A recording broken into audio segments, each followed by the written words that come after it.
279, episode 53 Raja Iblis Keselamatan 1. Sebuah pintu dengan gambar dua malaikat bayi memerah. Bibir Gabriel bergerak-gerak ketika dia melihat Uriel, tertulis di papan nama. Hei. Tidak ada jawaban ketika dia mengetuk pintu. Jadi, dia melakukannya lagi. Hei Uriel. Dia mengetuk pintu lebih keras dan ada erangan dari sampingnya. Konstelasi, Hakim Api Setan, berkata untuk tersesat. Gabriel mengerutkan kening pada pesan tidak langsung. Apakah kamu pikir aku senang datang ke sini? Aku di sini karena misiku. Gabriel terdengar seperti itu menjengkelkan hanya untuk berbicara. Sudah 2 hari sejak dia menerima tugas yang tidak masuk akal dari Metatron. Dia berencana untuk bermain-main tetapi Metatron berada di depannya. Gabriel, tolong ambil alih misi Uriel. Selain itu, Joviel akan menonton Gabriel untuk memastikan dia tidak malas. Serahkan padaku. Dia ditempatkan di sebuah tim dengan Joviel yang jujur. Gabriel lebih suka berada di tim dengan Uriel. Apakah kamu tidak mencatat pengamatanmu tentang Raja Iblis Keselamatan? Saya datang ke sini untuk mengambilnya. Buka pintunya. Terdengar suara gemerisik dari balik pintu. Konstelasi, Hakim Api Setan, bertanya mengapa Anda adalah penggantinya. Ya, Anda. Sekali lagi, pesan tidak langsung berdering seperti petir. Rasi Bintang, Hakim Setan Api, mengatakan, teks tidak dapat dibaca. Apakah kamu ingin keluar dan mengatakannya sendiri? Rasi Bintang, Hakim Setan Api, menanyakan apakah Anda satu-satunya penerusnya. Aku dan Joviel. Desahan dalam terdengar di balik pintu. Setelah beberapa saat, ada celah di pintu dan ujung jari panjang muncul. Melihat lebih dekat, ujung jari putih memegang sesuatu. Gabriel menyadari identitasnya dan mengklik lidahnya. Kurung siku buka. USB. Siapa yang menggunakan USB akhir-akhir ini? Apakah kamu manusia? Rasi Bintang, Hakim Setan Api, memperingatkan Anda untuk tidak berbicara omong kosong dan menerimanya. Gabriel menerima USB dan Uriel menambahkan. Rasi Bintang, Hakim Setan Api, mengatakan itu adalah rahasia dari kosmos merah. Joviel, mengapa? Uriel tidak menanggapi dan menutup pintu. Kemudian terisak-isak intermiten terdengar di kejauhan. Gabriel akan mengatakan sesuatu hanya untuk akhirnya cemberut. Mereka biasanya tidak cocok tetapi dia menjadi khawatir ketika dia melihat Demon Hunter Uriel seperti ini. Hei, jangan gemetar. Penahanan akan segera dirilis. Hanya 3 tahun. Rasi Bintang, Hakim Setan Api, berteriak padamu untuk tersesat. Gila, saya hanya berusaha menghibur. Setelah beberapa saat, Gabriel membuka USB di kamarnya. Kemudian, apa yang kamu lakukan pada misi ini? Meskipun bergumam, Gabriel tidak bisa mengalihkan pandangan dari rekaman di layar. Rasi Bintang, Lilipin dari Aquarius ingin tahu tentangmu. Rasi Bintang, Lilipin dari Aquarius suka melihatmu. Jung Hyewon mengerutkan kening saat dia mendengar suara di udara. Uriel menghilang dan kali ini Rasi Bintang yang aneh menempel padanya. Ini bukan satu-satunya perhatiannya. Jung Hyewon memandangi Kim Dokja yang berkeliaran di kejauhan. Petik 2. Kenapa dia tidak mengatakan apa-apa? Maksud kamu apa? Jung Hyewon berbalik dan melihat Lee Ji-hye menempel erat padanya. Lupakan. Kenapa? Apa itu? Tidak apa. Uni, apakah kamu akan bergabung dengan perusahaan Kim Dokja? Jung Hyewon, yang menelan minuman yang dibelinya dari pedagang kaki 5, tersentak saat dia tersedak. Apa? Tidak, namanya terlalu aneh. Bukankah memalukan bergabung dengan tempat seperti itu? Petik 2. Aku tak sabar untuk itu. Nama perusahaan agak aneh tapi rasanya seperti saya mengalami tempat kerja. Mungkin saya bahkan akan menerima gaji. Petik 2. Jika kamu tahu seperti apa tempat kerja yang sebenarnya, kamu akan berpikir secara berbeda. Lee Ji-hye cemberut. Bagaimanapun, aku mencari kesempatan untuk bergabung. Guru juga ada di sana. Petik 2. Yo Jong Hyuk sudah bergabung. Dokja Ahjusi bilang begitu. Ini Yo Jong Hyuk dan Nebula saya. Petik 2. Tentu saja, dia tidak pernah mengatakan hal seperti itu tetapi Jung Hyewon secara refleks menatap ke langit. Namun, dia tidak mendengar pesan tidak langsung yang dia tunggu-tunggu. Anehnya dia merasa tidak nyaman. Rasi Bintang, Lilipin dari Aquarius tidak menyukai humor inkarnasi, Lee Ji-hye. Jung Hyewon menggelengkan kepalanya dan menatap Kim Dokja yang sedang sibuk di alun-alun. Dia sangat sibuk sehingga dia tidak melihat wajahnya selama beberapa hari dan dia tidak tahu apa yang sedang dia kerjakan dengan keras. Kemudian penampilan Yo Sangah menarik perhatian Jung Hyewon. Jung Hyewon melambai pada Yo Sangah yang duduk di bangku dan menatap kosong ke udara kosong. Sangah si, apakah Anda akan bergabung dengan Nebula Dokja si? Petik 2.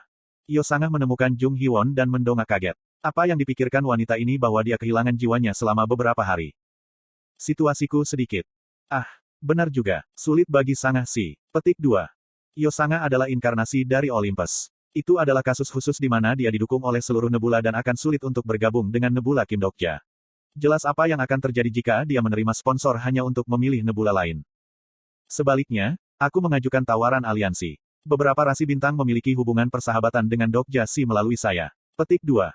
Bukankah semua rasi bintang Olympus membenci Dokjasi? Tidak semuanya. Hiwon-si, apakah Anda bergabung dengan Nebula? Petik 2. Aku masih memikirkannya. Jung Hiwon melihat kembali ke alun-alun lagi. Sebenarnya, saya tidak yakin bergabung. Ada masalah dengan sponsor saya dan... Petik 2. Harga diri tinggi Jung Hiwon tampak terluka dan Yo sangat tersenyum lembut. Aku pikir kamu akan sangat membantu Dokjasi jika kamu bergabung dengan Nebulanya. Aku ingin membantu jika memungkinkan. Untungnya atau sayangnya, Jung Hiwon bukan satu-satunya dalam situasi yang rumit. Di tengah alun-alun yang jauh, Lee Hyun-sung duduk seperti anjing besar yang tumpul. Di sebelahnya adalah Shin Yosung dan Lee Gil-yong, yang berjongkok seperti bayi kucing ketika mereka bertiga menatap Kim Dokja. Tepatnya, mata mereka mengejarnya setiap kali dia bergerak. Jelas apa yang mereka tunggu. Kim Dokja mengabaikan mereka sampai akhir. Petik 2. Masih belum ada kabar. Jung Hiwon mengangguk pada kata-kata Lee Ji-hye. Dia akan berbicara ketika saatnya tiba. Itu karena dia adalah orang yang diam-diam tertutup. Petik 2. Yah, dia juga ingin tahu apa yang sedang terjadi. Perdamaian yang telah lama ditunggu-tunggu datang ke pesta itu, tetapi Kim Dokja masih memikirkan sesuatu. Dengan demikian, mereka hanya bisa menunggu sambil tidak melakukan apa-apa. Rasi bintang, Lilipin dari Aquarius menatapmu dengan persetujuan. Konstelasi, Komandan Kosmos Merah, mewaspadai Raja Iblis Keselamatan. Ada malaikat aneh sehingga Jung Hiwon tidak akan bosan untuk sementara waktu. Jung Hiwon dengan enggan meletakkan kekhawatirannya. Kemudian, pekerjaan tiba-tiba dimulai. Benarkah, tidak ada cara untuk menghubungi mereka? Petik 2. Saluran yang menuju dunia iblis diblokir.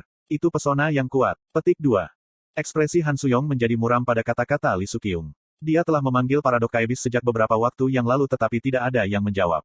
Han Suyong menatap mangkuk air yang berisi keberuntungan, bencana, atau keberuntungan bahagia atau buruk.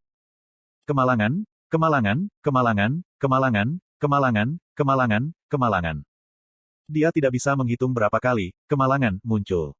Apa yang sedang terjadi? Terakhir kali, kemalangan besar muncul, Kim Dokja harus menghadapi Lokapala Veda. Namun, sekarang ada begitu banyak kemalangan. Itu bukan kemalangan yang besar tetapi harus menjadi kemalangan yang luas. Air dalam mangkuk bergetar dan percikan samar muncul. Rasi bintang, Abyssal Black Flame Dragon, mengangkat kepalanya. Naga hitam. Rasi bintang, Abyssal Black Flame Dragon, sedang melihat rilem iblis ke-73. Apakah kamu tahu sesuatu? Rasi bintang, Abyssal Black Flame Dragon, mengeluarkan tangisan yang mengancam. Lengannya yang dibalut dengan perban terasa kesemutan dan percikan muncul di sekitar tubuh yang selaras dengan naga hitam. Hei Bung.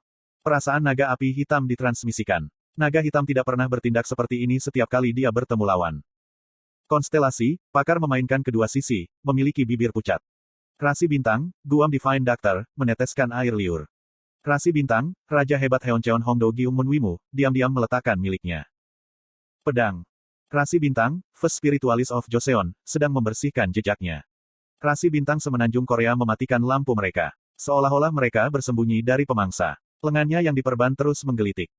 Han Suyong menyebarkan ramalan Lee Sukyung dan membuka perban untuk mengungkapkan tato naga hitam yang bersinar. Percikan meledak dan lengan kanan Han Suyong menulis surat di udara. Bencana dari bintang-bintang akan datang.